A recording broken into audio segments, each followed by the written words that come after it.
If what I am about to tell you is true, almost everything we most treasure, freedom, beauty, reason, the family, economic well-being, and even goodness, is in jeopardy. Who or what poses this threat? The answer is the most powerful ideology of the last 100 years, leftism. Not liberalism, leftism, or if you prefer, progressivism. Leftism destroys everything it touches. Here are just a few examples. 1. The universities. Perhaps the most obvious example, one that many liberals acknowledge, is the left's near destruction of most universities as places of learning. In the words of Harvard professor Steven Pinker, an atheist and a liberal, because of the left, quote, universities are becoming laughingstocks of intolerance, unquote. At almost every university, and now high schools and even elementary schools, students are taught to shut down, not debate, those who differ with them, and to rely on feelings rather than reason. 2. The arts. Throughout history, the primary purpose of art was to elevate people through beauty, artistic excellence, and emotional depth. To the left, the primary purpose of art, sculpture, and music is to shock. That's why so much contemporary art is meaningless and involves the scatological, meaning urine and feces. Yes, urine and feces. To give one of countless examples, in 2016, the Guggenheim Museum in New York featured a pure gold working toilet, which visitors were invited to use. The name of the exhibit was America, so one could literally relieve oneself on America. 3. Literature. The English department at the University of Pennsylvania replaced the portrait of the greatest English language writer who ever lived, William Shakespeare, with a picture of a black lesbian poet. Why? Because he was a white European male. Leftist professors have replaced the pursuit of excellence with the pursuit of diversity. 4. Late-night television. In America, late-night television shows were completely apolitical. The hosts believed their role was to entertain viewers and offer them relief and laughter after a difficult day.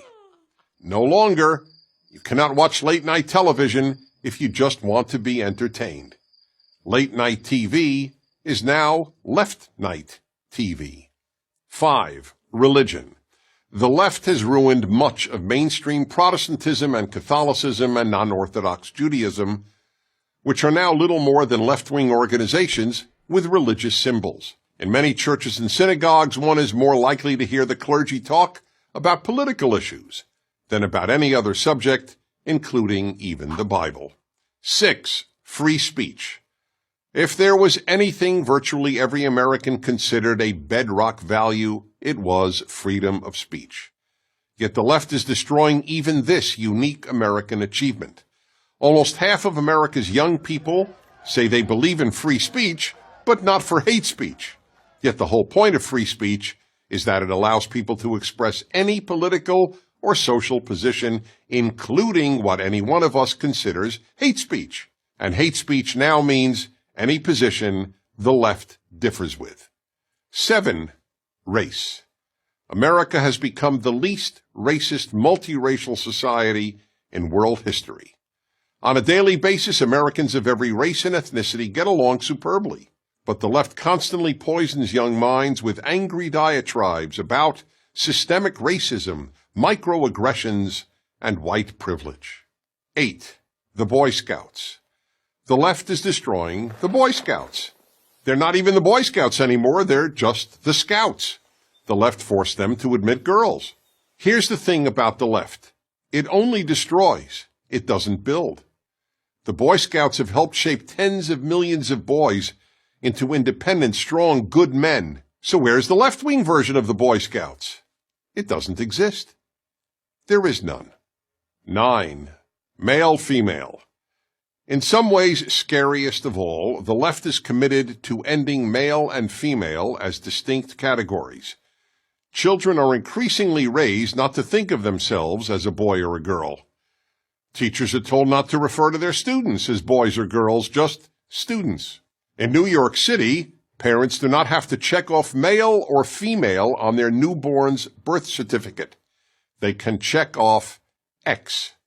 All this imposed gender confusion can only end up producing confused people and a confused society. So why does the left engage in so much destruction? Because it thinks America is essentially a bad country. But America is only bad compared to utopia. And the left is utopian. I'm Dennis Prager.